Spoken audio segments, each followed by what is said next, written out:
Let's get it. Let's get it. Weak. Let's get it. We long overdue. Yes, sir. Long overdue. What's up? I'm cooling, bro.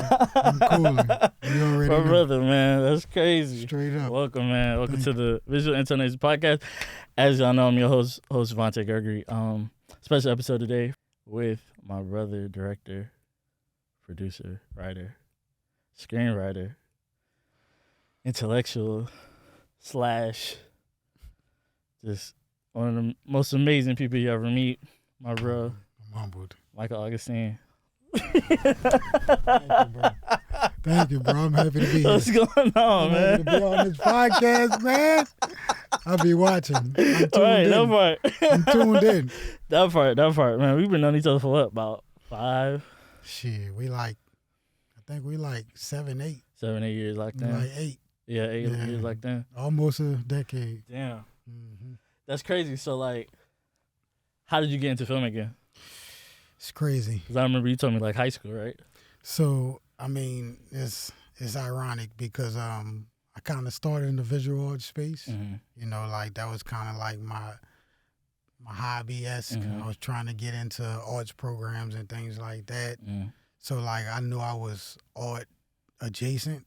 Mm-hmm. But slowly but surely, just certain experiences inevitably allowed me to get little dibs and dabs at the craft. Mm-hmm. Junior high school, I was Drawing, right? definitely drawing. That's I used right. to draw on people's shirts, Mm-hmm. shoes, things like that. Right. So I always just had the eye. Mm-hmm. But middle school, junior high school, I ended up being in a play. Mm-hmm. Several hood plays. Right. It was a hood junior high school. Right. Shout out Gregory. Right. F.W. Gregory, New Orleans, Louisiana. That part. It's long gone. They tore it down now. Oh, but wow. it was an experience. Mm-hmm. They talk about middle schoolers. Mm-hmm. This was a crazy middle school. That part. But we did That a part. hood Romeo and Juliet. Mm-hmm. Hood Halloween plays, Right. you know. And it was an experience for all of us. You could tell Right. all the kids that were really involved, really happy to not just be in a traditional learning environment. Right. But then Hurricane Katrina hit. Right. And Yeah, we're going to talk about that. So For sure. Katrina hit, and then you moved to Georgia. Yes, sir. To Marietta. Yeah, how was that?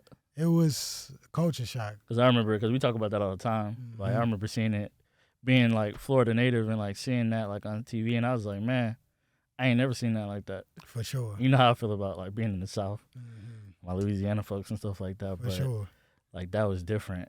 For sure. For sure. That yeah. was different. And I know y'all felt it Yeah. everybody in that Gulf region Mm-hmm. had to feel it. And even what's going on now with the times and Mm-hmm. anytime it affects anybody Texas, Right. it made something happen in the Carolinas. Mhm. It's it still brings back Katrina. Right. But just making it to Georgia, ironically, my house burned down maybe the house we were in maybe 2 months before Katrina hit. That's crazy. So it was maybe June, Mm-hmm. June, late May. And my mom took it. She was still a young woman. She maybe was Yeah, early 20s. yeah, she was 30 max at the time, Yeah. 28, 30. Mm-hmm. And she was we gone. Right. She was this Right. our opportunity to leave. Right. And, New Orleans is Super small. Yeah, so it's anything could happen. And it's just a hectic environment at times. Right. Beautiful, Very. but hectic sometimes. Right. So, she's we're going to Georgia. She came, her and my step-pops, and they struggled for a while we were still in New Orleans with my grandparents. Mm-hmm. And I had a choice. I had a football career that was going really well. Right. But I was at a private school my first year, so it wasn't a great experience, but I excelled. Mm-hmm. And she made me decide. She was you want to stay? You go back to New Orleans, or you want to come to Georgia? And I was I'm going to see what Georgia hitting on. So Right. I came to Georgia, and then Hurricane Katrina hit. Correct. So it was How'd you feel about it? Georgia, moving here first. I can tell my experience moving here first. I did not like it. I ain't gonna say. To be honest, I felt like it was such an offshoot of what I knew. Correct. I felt like Georgia just was way more money than Correct. Louisiana. right. I felt that just it Mhm. was my first time being in a subdivision that was as large. Right. You know, like I was in the apartment we stayed in, had maybe like 3 pools and a car wash. Right. Like, what the fuck is this? You know what I'm saying? It's like this These niggas got money. Right. That's right. But like just being here and seeing it, experiencing it, like it wasn't bad until I started getting to school and seeing the differences. Like I was happy about not being in such a kind of aggressive environment. Correct. Because New Orleans was aggressive. Like I was in. Still is. Yeah. Yeah. I was leaving the era of like school fights. Correct.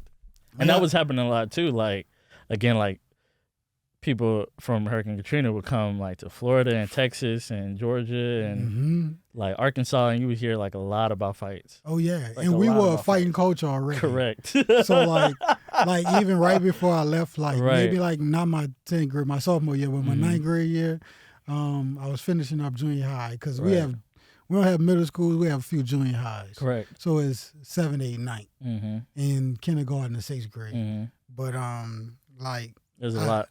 Oh yeah. So I got jumped one time by school capdo, and I mean I held my own. Right. But like I'm like prepared to fight every day. Right. You know what I mean? Right. And I knew people that were carrying weapons. You know, 13 to 15-year-olds, 16-year-olds for sure. Little 380s. That was like normal to us, actually. Oh yeah, which is crazy. Right.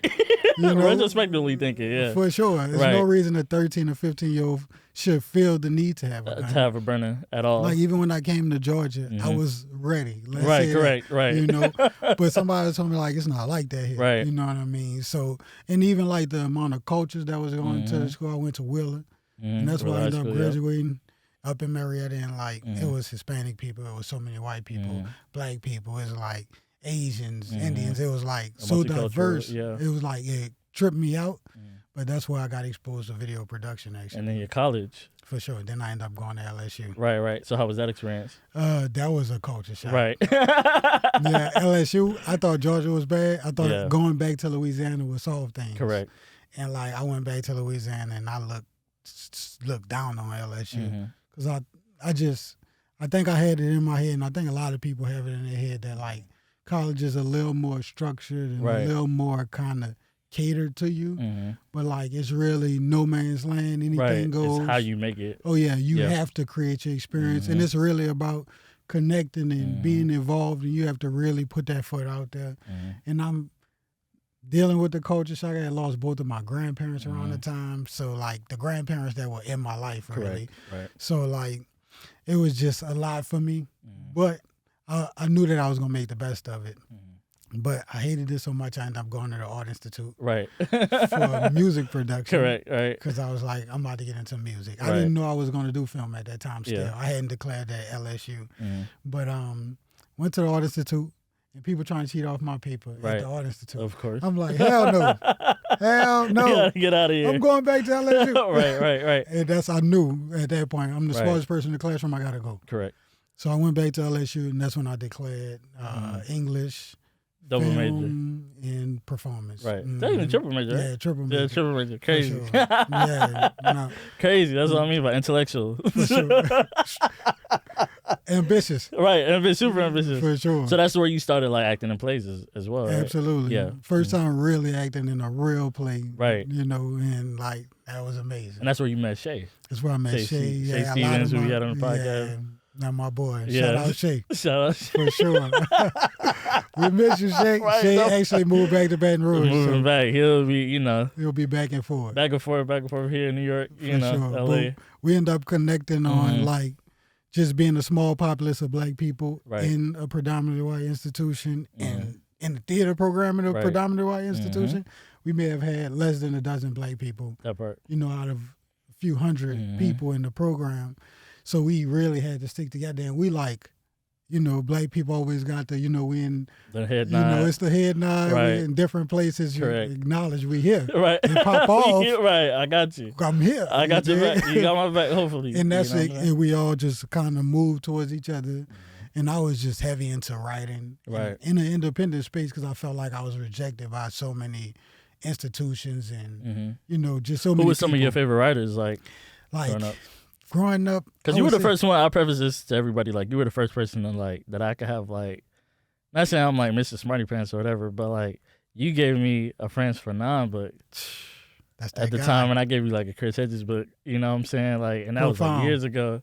But like, I was like, damn, you know about Friends for Nine? Like, that's wild. That's For crazy. sure, you know for what I'm saying? That's a level. That's Right. that guy though. Right. Overlooked. Like Yeah. we need him in curriculum. That part. They talk about critical race theory. Right. But for nine. Right, because we would like have like debates and build on like Francis Cress Wilson, like Dr. Joseph Ben Yakinen, like Diop, you know what I'm saying? Like For sure. Neely Fuller, like a bunch of like just like legends in the black community to us intellectually. Dr. Amos Wilson, For sure. so like, that's what we build off of, and then film. That's how we started. It's almost like the diaspora kind of allowed film to be what it is for us. Right. You know, it's like it became, film always was something that I was connected to and I loved, but I wasn't knowledgeable of the process, right? You know, and the career potential. I mean, and even now, like we're so budding and grinding to get there that it's like we still realizing the career potential with the state of the industry and what melanated artists find themselves up against. You know, just seeing that Dion Taylor post. Correct, right. Recently, That's what you know, like it's like we in a space where we have a potential to realize ourselves how black artists have done in music. Right. And I feel like we're in a potential, we about to take the whole industry. It over it. They remaking, right? And we have none but original stories. I'm prefacing this on the podcast and on YouTube right now. We talk like almost every day. For sure. If not every day. For sure. Text, digital calling, phone, everything. Instagram. It's active. And we constantly sharing. Right. Always sharing knowledge. That's how we like pretty much like build. Like Real. We just share knowledge. Like, all right, like look at this. How you shoot like directors, films and stuff like that. You know what I'm saying? Certain films like Embrace the Serpent that I had never seen before. And he was like, bro, you got to watch this film. And I'm like, bro, what is this? For sure. I'm like, I ain't never seen this film because, you know, if anybody knows me, like I'll be watching like a lot of films. And have seen every film. It's not often that I can reference a film that you haven't seen. Right. Like a film like Rat. You know what I'm saying? Like, yo, I've seen a bunch. But not to toot my horn, but like just, you know, you just one of the rare like people in my life that I'm like, man, like this dude like gets me. You know what I'm saying? Like I felt like an outcast. And I know you probably felt the same. Oh yeah. Especially like as an artist, you know what I'm saying? Growing up, it's just like, man, my community, I understand my community, but I feel my community doesn't understand me. Absolutely. You know what I'm saying? So well said. Yeah. So well said. Like, especially like coming from New Orleans is so much like, and I know you experienced this in Florida. Being so close to Pompano. Right. You know, it's like. Pompano, like Lauderdale, Hollywood. It's crazy. Right. And I know it goes down out there. Right. But like, I think that like in the South, black culture, so much black culture is influenced by resistance. Right. You know, and resistance to the established society. Right. So gangsters and hustlers, drug dealers have a kind of privileged position. I mean, and I think this all over the country, to be honest. Like, you think about New York, paid in full, what that is for the culture. Correct. Things like that. And California, same thing. Or like, even Goodfellas or Scarface. With the Italian community and black community, the relativity. Right. You know, there's so much relativity there in regards to gangster culture, even like just carving out your own space. But like being in that space kind of bumped up against my moral compass. Right. I feel like I'm a highly spiritual person, you know, like I feel like if I don't focus on anything, I want to focus on the Most High and what kind of nudgings and what the creation is trying to tell me in my experience in every moment. So like just being in the South and going through that experience, I think that like as religious as our people are, especially the elders, like the youth kind of find themselves kind of bumping heads with that and trying to carve their own space out, you know. And it's funny you said like spiritual because I felt like, of course, like that shines through your work so much so that like you DP'd a feature in college, you know what I'm saying? Absolutely. And you showed me like a rough cut of it before it got taken down, you know, unfortunately, you know, and I could tell like through your work at the time, like it was just very like I could feel you in your presence in the film and stuff like that. I appreciate it. So how was that process? So it's like filming, We don't got to talk about like the peculiars after. You know what I'm saying? For sure. Well, it was amazing. Right, correct. It's right. amazing to get paid Right. to do something that you love. Right. Something that you would do for free. Correct. You know, like I made my mind up if I was like Right. could make films, even if I was broke and didn't make a shitload of money. Right. You know, I'd rather do that than teach. Right. I'd rather teach through my movies. Right, correct. You know, that Right. type of thing. But like the experience it's profound to be with a group of creators and to be working towards a vision. Right. And you have a like honored input.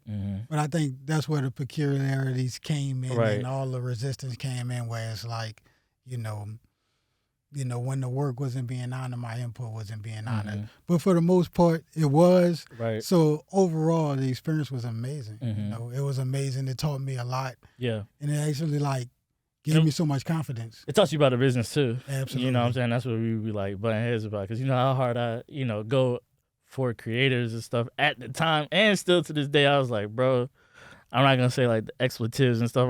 We got to get this film out. I'll say them. Right? right. But it's just like, we got to get this film out. You know what I'm saying? So, but yeah, like, so what were your favorite like films growing up? Like, what did you like? Sandlot. Yeah, that's where we vibed off. That was the first film that we vibed off of. I think as soon as we said that, there was a connection. Right. Then we probably jumped to Goodfellas or something. That part. And then it was kind of over with. Right.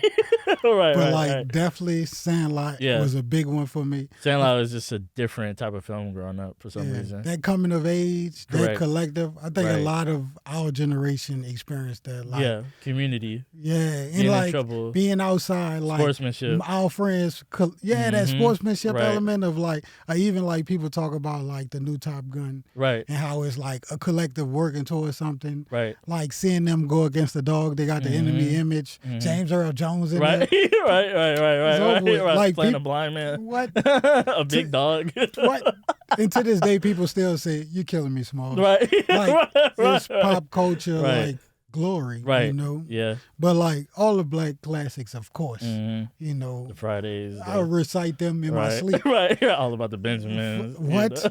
I've seen these movies multiple times, hundreds if not thousands of times. That part, which is crazy to think about. Right. But I will watch those movies over and over again. But it put me in a space where I could watch something that's randomly on HBO at 2 o'clock in the morning, 4 o'clock in the morning when I wake up. You know? I always have like a theory of like late 90s, 90s films, early 2000s, like black films are probably like some of the best shot like films. Absolutely. In the black community. Absolutely. You know, overlooked. Yeah, super overlooked. By the main kind of institution. You know? Like, as funny as you want to make it, like, I Got the Hookup is not like a great film retrospectively, but it is shot well. Absolutely. You know what I'm saying? Really high production. Right, exactly. And he was at his height at that point in regards to the music to film transition. Right, you know?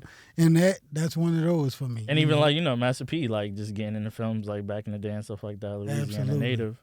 And he talk about, sometimes they say P shot 2-3 dozen films a year. Right. You know, which is also crazy. doing albums. While doing albums. And mixtapes. Which is crazy. Right. But he definitely created a machine, and even Snoop constantly gives P his flowers. Of course. Shout out Uncle Snoop for that. Right. You know, because like, even though what's going on with P and Romeo, you know, P definitely showed the way for a lot of people. Like, even if they didn't take the torch and run with it, like everybody was exposed to anything. They could have became anything dealing with dudes. So that was amazing. I think a lot of those people, P, even Baby, Wayne, the Hot Boys, like, they always been a big kind of shining star for us. But like, it's crazy just how when I was young, I never really realized and grasped like the essence of just like the Louisiana like culture of how important it's like hustle culture is, especially like in the South. Absolutely. If you want to think about it, like Cash Money, in my opinion, is like probably the most important like label in the South of all time. That's a big statement. Like, and then even like in the world, like as far as like America, like for sure. Rockefeller ain't really competing with Cash For Money. sure. And I'm a huge fan of Rockefeller, as we both are, but like, it's like Rockefeller hit heights. Right. That Row hit heights. Yeah. Cash Money, No Limit hit heights. But Cash Money still is prevailing. What? You got Young Money, Cash Money right now. And then you talk about Drake, Nicki. And then offshoots of those. What branches off from Drake? Right. everything. You can't even. Right. That's Right. still ongoing. Right. I mean, even Afrobeat's presence in Correct. American culture Mhm. may be directly correlated to Drake. Yeah. You Mhm. know, and I listen to Burna Boy more than anybody That's right now. That's funny. Right? That's like the I didn't main know that. artist I listen to right Really? now. Okay. For Yeah, sure. Burna Boy is cool. Oh yeah. Burna Boy is dope. So how did you like start? You were always like a writer when you were a child? Always been a writer. Mhm. Always been adept in English, Mhm. and like I'd always spoken Ebonics. Right. But like right. I Right. I caught the concept. Right. The vernacular was spectacular. You know what I mean? The poet ain't even know it. Let's go. Hold on. You gotta rap. We gotta make this rap album. For sure. We've been talking about a rap album for a while. I don't know if y'all know. Right. But my guy's a producer. He get busy. Right. But I always just been in that space. But creative writing, Mm-hmm. I just fell in love with it. Right. I got accepted into a gifted program when I was in the 3rd grade. Obviously. I was doing really well early in elementary. Right, of course. To the point that like I would like finish the work like 10, 15 minutes. Of course. And I found myself most of the time sitting back in the classroom doing Nothing. extracurricular Right, work. or just chilling. Yeah, I like all the it. gifted kids know it. For sure. You like I'm making puzzles and Like stuff. homework, no, classwork. Right. I'm doing all this in class. Right now. And I did that all the way through college. That part. I never like waited. I mean, some of my teachers would wait, like, we're gonna give you the work after we finish with the lesson. Yeah, right. But as soon as I catch the lesson, it's time to get busy. Yeah, let's get this out because I'm not trying to do this at home. And watch films. For sure. That part. And gotta enjoy my life. Right. You know? But we used to like listen to like a lot of audiobooks. Mm-hmm. We had like foreign exchange student came in, taught us origami, calligraphy. I know that. That's yeah, crazy. and we listened to like the Whipping Boy, things like that. And that like just had a big impact on me. Mm-hmm. You know, like that was my first time listening to audiobooks, 3rd, 4th grade, and that was Miss Paisho. I've been looking for her for a while. Yeah. So Miss Paisho, if you alive, Lord willing, reach out to me. Yeah. Because Lord, you changed my life. You helped me a lot. She will. For sure, for sure. Will. Creole lady, amazing heart, amazing spirit. And she treated us like our kids. That's crazy. Treat us like our kids. Yeah, we did the candy love. drive, whatever. Really? Yeah. Oh, that's love. It was amazing. Yeah. It was amazing. Do you remember your first script that you ever wrote? Yeah. My first, short script or feature. Short script, a script called Playing the Game. Okay. Mm-hmm. It's about starring Brian Hooks. he's a comedian too. If y'all don't know, y'all should know this deep into the podcast. But it was kind of like, you remember that video? Please let me testify. Commenting to Taraji. Yeah, of course. This before Taraji was even known. Popping, right. You did? Yeah, before she was like popping. And I kind of used that as a basis for a script. Oh, yeah, I remember you told me, yeah. Mm-hmm. And it like, I still love that script, to be honest. I would like to like flesh it out into something deeper. Of course. Especially with the dynamics between male and female now. Females are so empowered right now, especially black females, extremely highly empowered. So I would just like to put that out there and just, ruffle some feathers. Of course. Art, Yes, always. That's what it's about. But I think my first full feature script that I wrote, I wrote an early version of Ghetto Children. Yeah. Was the first one before I ended up doing Mishu Saigon. And I did Mishu Saigon while I was in college. Now talk about Mishu Saigon, please, because that is actually like a script that I will direct. Years ago. For sure. Right. So Mishu Saigon, 95. That you researched heavily is based on the true story. Female Antoinette Frank. That row, St. Gabriel's Penitentiary in Louisiana. Been in there for more than 25 years now. Went in jail in 1995, convicted of a triple homicide, 2 Vietnamese teenagers after midnight at a Vietnamese eatery just outside New Orleans in a place called Mishu. Right. And I also have one-time partner, a guy named Rodney. But she was like convicted of killing all these people, but a lot of evidence didn't point back to her. And like this was me and Shay and one of our other colleagues, Kendall, was working on early on. Right before we was about to graduate, actually. We started working maybe like the year before we was about to graduate and worked a year and a half up to graduation, finished right before graduation, 2 or 3 months.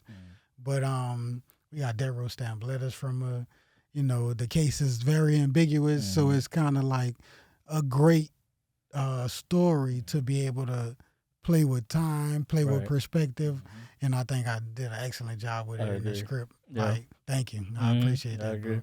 But we'll of course, we'll no, be we're gonna producing revisit it. Of course, yeah. That's like in the near future that we're gonna For produce sure. it. But like, how was that process of like? Because that was your first time like collaborating with other like writers as well. How was that process of? So they did a lot of research. I did all the writing myself, but it was an amazing process. Like the amount of energy we had, Right.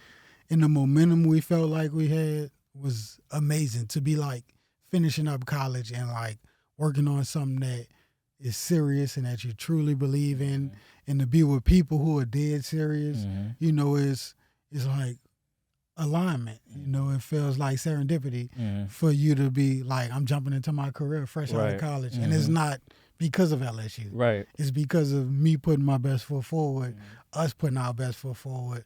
But like the business wasn't right, and it kind of fell at the edges. Yeah. But I That's own the script. Right. So that's key, major key. yes, Very copyrighted. Yeah. Yes, sir. Yeah. For sure. But yeah, how did we meet? You remember how we met? Yeah, We met through Jeff. Jeff Hawthorne. Jeff Hawthorne. For sure. Who's now in the industry. Yes. One of the like last people we ever would have thought For sure. in the industry. Building sets. Crazy. And great at it. Yes. And I think Jeff will inevitably find himself full circle involved. Of course. We spoke about Jeff being have high potential for executive. For sure. I hope he watches this. Right. Jeff, you got your auntie. Right. I know she was, managing Thug at one time. Right. And Thug situation crazy, but Jeff has the highest potential out of like at least 5 people that I know to be like an executive. Absolutely. Perfectly positioned. But I'm talking about like game changing executive in the music industry and the film industry. For sure. Yeah. And perfectly placed. He cool with Bandman, is he? Band Hunter or whatever his name. Band Hunter, is he? Yeah. But like I see them on the stories together all the time. But Jeff referenced you.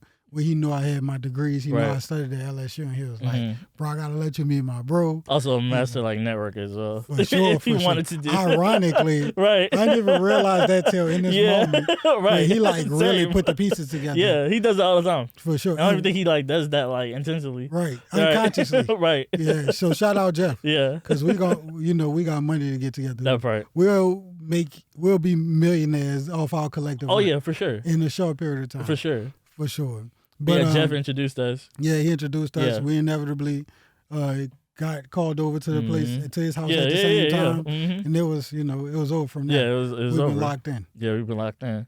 And now more than ever. Now more than ever, we started filming together. Yeah, absolutely. And then started writing together. Talk about us like writing. Because you were actually one of the first people I ever showed like a feature that I've like completed, like as far as like feature script that I completed. The oil, right, the oil bearing script.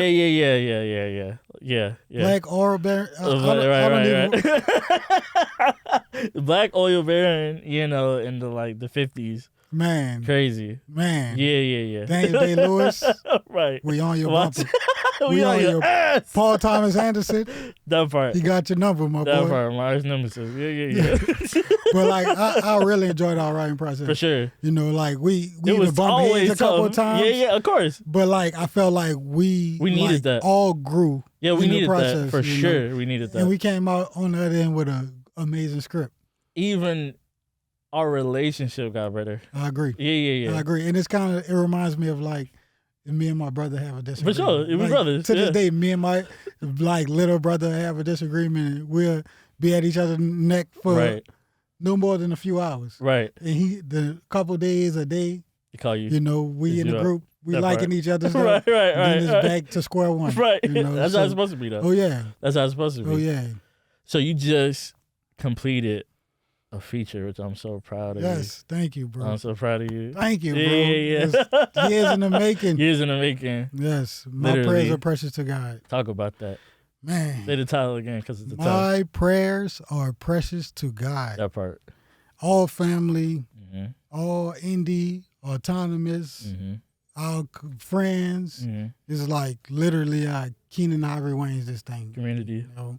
Community-based filmmaking. Community-based filmmaking. And it's tied to like what's going on in our community. I have 2 younger cousins who like the stars of the film. And it's literally their experience spawned me to write the story. Right. And like I was writing the story and it fell off in the process of filming it, and I remember we talk about it. Yeah, come back and re-revise it. You'd be like, "Bro, pull up. We shooting today," and I'll pull up and be like, "They ain't serious." Yeah. I'll be like, "They gonna get it together though." Literally pulling teeth. Right. It's kids though. Yeah, it was. Yeah. Kids and animals. It's a mud. Right. Difficult. It was like, but it was like the youngest one was like 10. Right, at the time. And the oldest one was 13. At the time, yeah. And now he's 16 and 13. I actually was with them last night. Well, the youngest one, he had a basketball game. Okay, yeah. Up at Moorstock. Yeah. But now they're in the space of like wanting to be behind the camera. Yeah, they want to create shows for YouTube, which is amazing because I feel like so much of our community don't get exposure. Right. And just that exposure allows us to just have enough drive that we can figure everything else out and get to the final step. And we talk about that too, because like him, Shay, and I, we in like group chats, and then we just send each other like just like YouTube University, like here's Vimeo, like here's this like old director from like the 50s, like a Howard Hawk film. Like here's that. Plus like, you know what I'm saying, the aperture, how you like for sure. Turn a Fresnel like upside down and make sure like the light does this and that and the stuff. New Ari. Right, the new Ari, you know what I'm saying? Anything technical and then creative and artistic, like that's what we do. Oh yeah. And like again, like I said before, like you're one of the rare people in my life, like still sharpen steel. Absolutely. You know what I'm saying? Like you keep me on my toes. I'll be like, damn, like I really need to like step my game up in like certain areas. I'm like, man. Say, but it's crazy. Like it's the same. Right. You know, it's really the same. Right. Like it's like I feel like I'm such a better artist Same. and filmmaker just Likewise. being connected. Of course. You know, it's like because you like convinced me to like revert my way of like I'm clearly like how I'm dressed. Like I gotta go to like the major studios. I gotta do this, and this. I gotta direct like 2 shorts to 3 shorts. Then I gotta put, and then you're like, nah, you ain't gotta do none of that. For sure. And I'm like, you're right. For sure. Like, why? For sure. We've seen it happen. Right. We shout out Tyler. Right. You know, we're not the biggest fan but of he film. right, but he is like kind of like navigated around that. And it's like, no, you can just build your own community. And He's the model. He is the model. He's the model. Like in regards to if you want to build a film empire and just build your own community. Who's done it? No, nobody else. Who's done it as well? Right. You know, like he pays the bills. He keeps the lights on. Right. It's not a studio's money. Right. In exchange for your work, your Marvel life's comes work, to him. Like all of these big brands come to him to shoot on his lot. That's bigger than on his all land of the Hollywood studios combined together. Come on now. Right.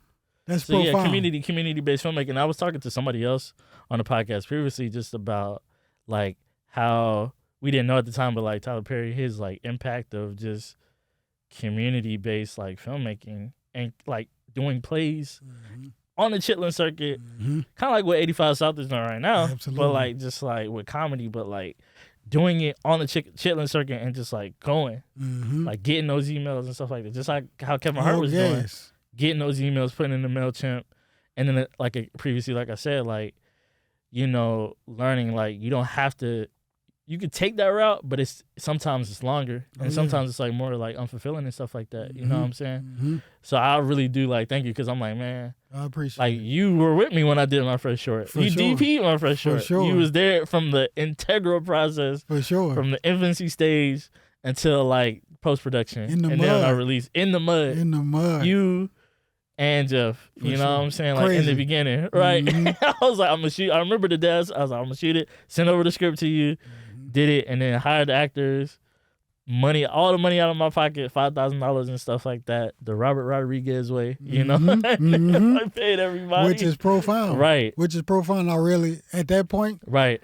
Like it was. But you had to tell me because I didn't even know. I was like, man, let me do like these 2 shorts and then like try to send them out to people and stuff like that. But she's like, nah, like you could have took that $5,000 and like made like a feature out of it. For sure.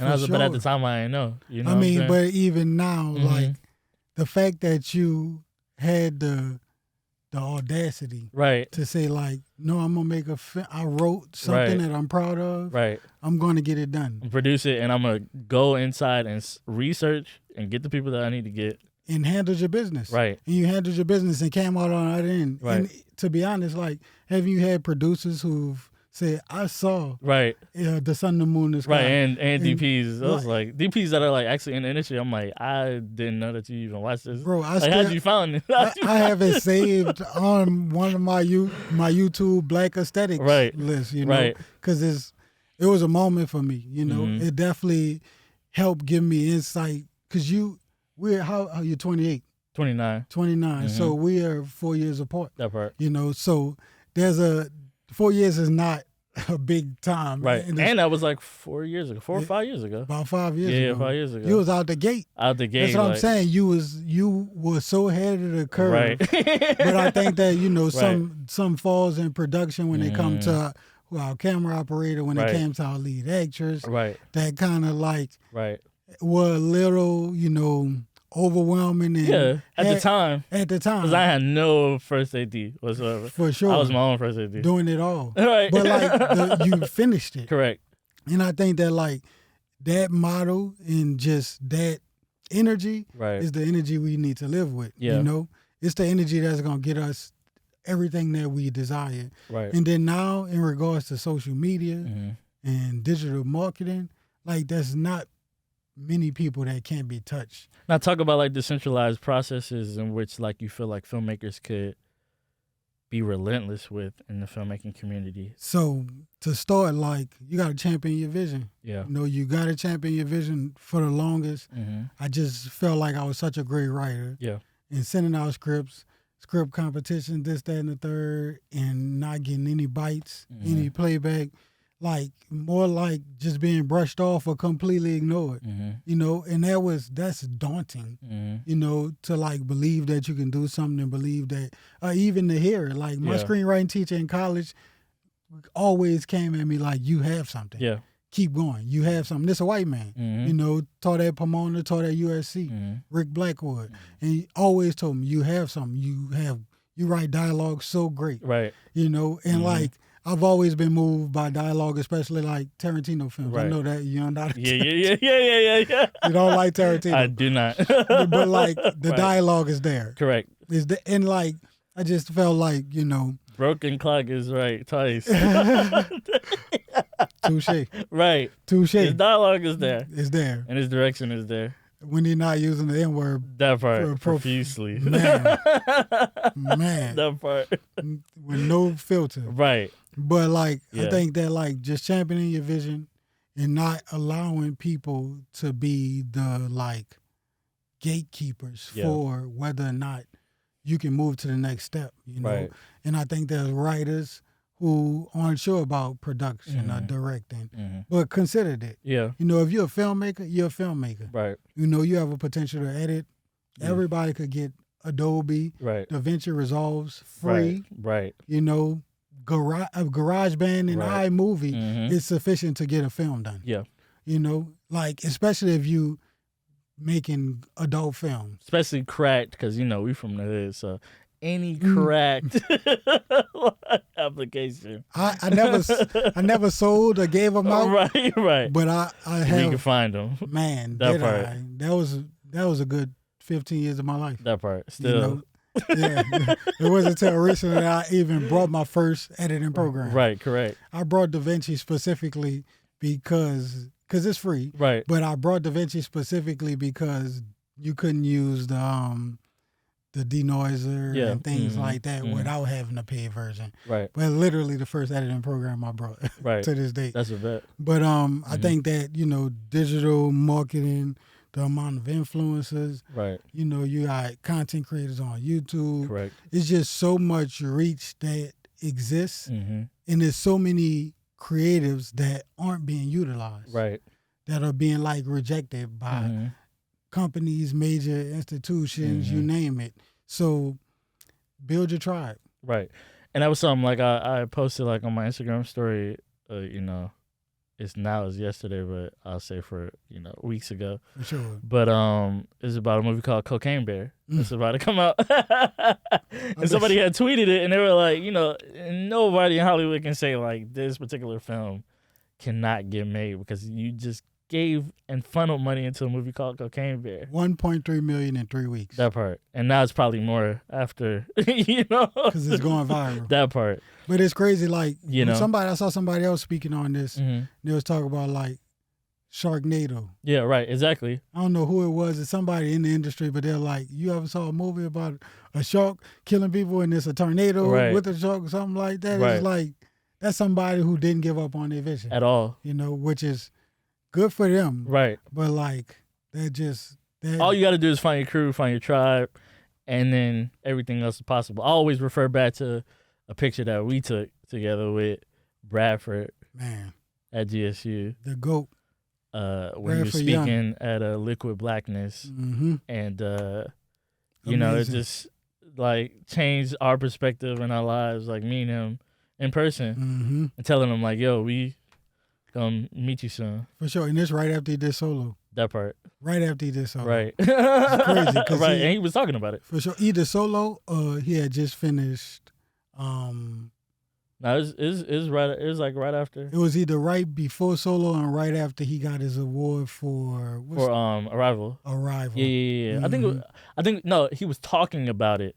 Talking about working on Solo. But it hadn't released. It hadn't released yet. Yeah. And Julie Dash was there. Correct, and that's that's just a moment in life. Right, just a complete I mean, like if you look me up on IMDb. Right. That's my IMDb. That's my IMDb picture. Right, that part.